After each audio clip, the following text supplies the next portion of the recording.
अब देखो ना होता क्या है, कभी कभी एक्यूज को ये लगता है कि मेरे फेवर में या तो कोई विटनेस है ही नहीं, या अगर कोई विटनेस है तो वो ठीक से कोर्ट को सेटिस्फाई नहीं करवा पाएगा, तो मैं अपने फेवर में खुद ही गवाही देता हूं। ठीक है, अपने फेवर में खुद गवाही देता हूं। तो ये कोर्ट के सामने 315 की एप्लीकेशन लगाई, कोर्ट को रिक्वेस्ट मेड आउट करी that sir I want to be a witness in my own case, अपने केस में मुझे खुद विटनेस बनना है।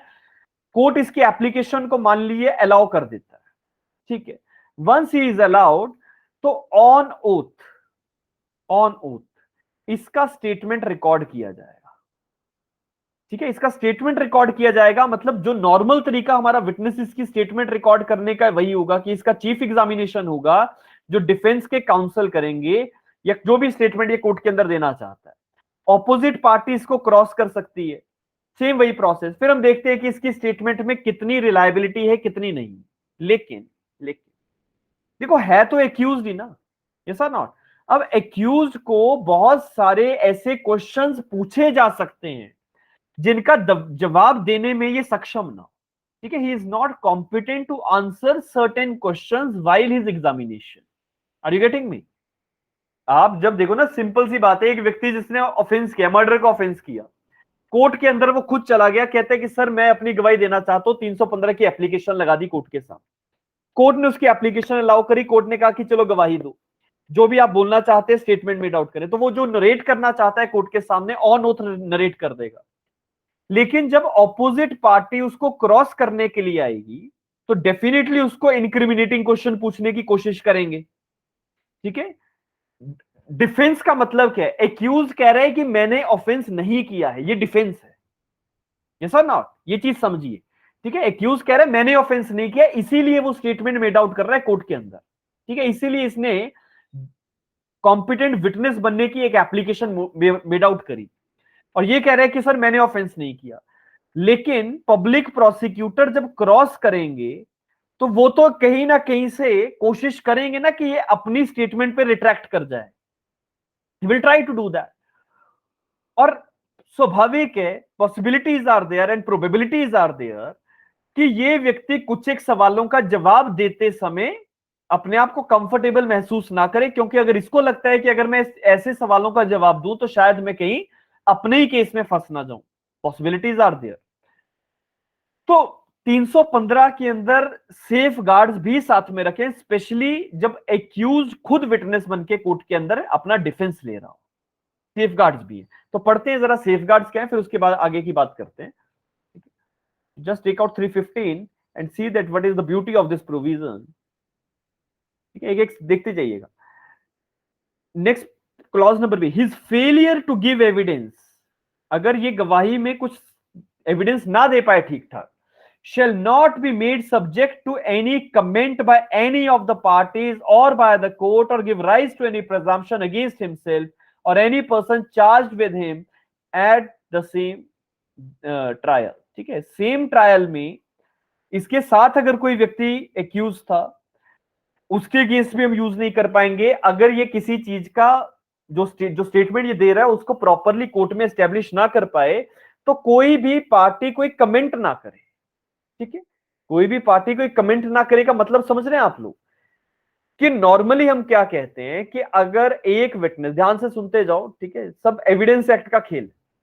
नॉर्मली हम कहते हैं सेक्शन 114 हमारे इंडियन एविडेंस एक्ट के अंदर है, जो ये बताता है कि अगर कोई व्यक्ति बीइंग अ विटनेस कोर्ट के अंदर कोई क्वेश्चन का जवाब देते समय चुप हो जाए, तो हम ये मानते हैं कि उस सवाल का जवाब उसके अगेंस्ट हो सकता था, इन्फरेंस ड्रॉ की जाती है। ठीक है, क्या कहा मैंने? That if a person does not gives a statement to any question or does not answer to any question before the court while his evidence is being recorded, adverse inferences can be drawn against him। ये normal rule है जो हमारे Indian evidence act के अंदर चलता है। लेकिन evidence act is a general law and our 315 is a special law which is specially being drafted for the accused person specially। और अगर एक्यूज अपने डिफेंस देते समय जो डिफेंस ये लेना चाह रहा था वो ठीक से प्रूव नहीं कर पा रहा, क्योंकि जब हम बात करते हैं ना एविडेंस की, एविडेंस, तो इट मींस कि आपने जो स्टेटमेंट दिया वो कोर्ट के अंदर प्रूव हुआ है या नहीं हुआ है, तभी तो एविडेंस कहेंगे उसे। ठीक है, देखो हुआ क्या, एक व्यक्ति ओरल स्टेटमेंट दे रहा है। कौन है ये व्यक्ति? हमारा एक्यूज है। एक्यूज की ओरल स्टेटमेंट जो भी कोर्ट के अंदर आई, ये 315 के अंदर आप मान के चलिए आ रही है, ऑन ओथ आ रही है। ठीक है, लेकिन 315 के अंदर ही सेफगार्ड्स भी हैं कि अगर इसको कोई सवाल पूछा और ये जवाब ना दे पाए, ये जो भी चीज ये प्रूव करना चाहता था अपने डिफेंस में उसको ठीक से प्रूव ना कर पाए, तो कोई भी पार्टी इसके अगेंस्ट ना तो कोई प्रिजम्पशन ड्रॉ करेगा, ना कोई कमेंट मेड आउट करे। कमेंट का मतलब कि एज पब्लिक प्रोसिक्यूटर साहब ऐसे नहीं कह सकते जनाब देखा ये आंसर नहीं कर पा रहा है, इसका मतलब इसी ने किया है, ऐसा नहीं आप कर सकते। You can not made out any comment. Court भी नहीं कह सकता कि आप तो कह रहे थे कि आप अपने फेवर में डिफेंस लेंगे, आप सवाल का जवाब तो दे नहीं दे। ठीक है, तो ऐसे कमेंट्स जो हैं वो 315 का सबसेक्शन 1 का क्लॉज नंबर बी कहता है कि नहीं कर पाओगे। कोई प्रिजम्पशन रेज नहीं करनी है एक्यूज के अगेंस्ट।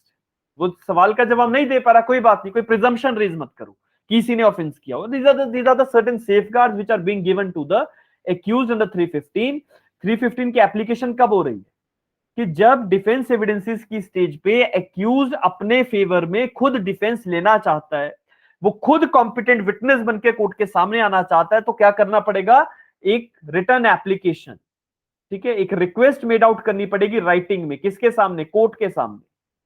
ठीक है, और कहेगा कि सर मुझे अपने फेवर में खुद डिफेंस रखना है। ठीक है, कोर्ट कहेगा ठीक है, you are being allowed. Once you are being allowed, आपको ओथ दिलवाई जाएगी। ओथ दिलवाओ। अब ओथ पे आपको देखो ना, ओथ पे सवाल का जवाब देना है तो सही देना है, ये होता है। whenever you are being questioned you have to answer truly। लेकिन किसी क्वेश्चन का जवाब आप ना दो, you don't want to make any reply, तो it will not make you liable for the offence of perjury. Getting? कि कोई सवाल पूछा आप चुप रहिए, you don't want to make any statement. Self incriminating statements against, अभी अभी जैसे स्टार्टिंग में डिस्कस किया कि सेल्फ इंक्रिमिनेटिंग नेचर की अगर चीजें पूछी जाए वो अगेंस्ट द लॉ है, अगेंस्ट द कॉन्स्टिट्यूशन भी है। So this is how the safeguard is being given, that if the accused is not able to prove the things during giving his defense, it will not be a question of comment, neither any presumption will be taken, nor such things will be taken against the other co-accused person। Clear? Basic clear? ठीक है कि 315 क्या कह रहा है। तो अभी मैं आपसे एक जो स्टार्टिंग में मैंने एक चीज डिस्कस करनी शुरू करी थी कि क्या एक्यूज्ड जनरली एक कॉम्पिटेंट विटनेस है क्रिमिनल केसेस में? Generally the answer is no, generally नहीं है। लेकिन सेक्शन 315 को अगर हम फॉलो अप करें तो वो एक कॉम्पिटेंट विटनेस बन सकता है। ठीक है, लेकिन अपने फेवर में बनेगा, डिफेंस के लिए बनेगा, प्रोसिक्यूशन की तरफ से नहीं गवाही देने आएगा। यस। सो नाउ देखो हम डिस्कस तो कर रहे हैं टेंडर ऑफ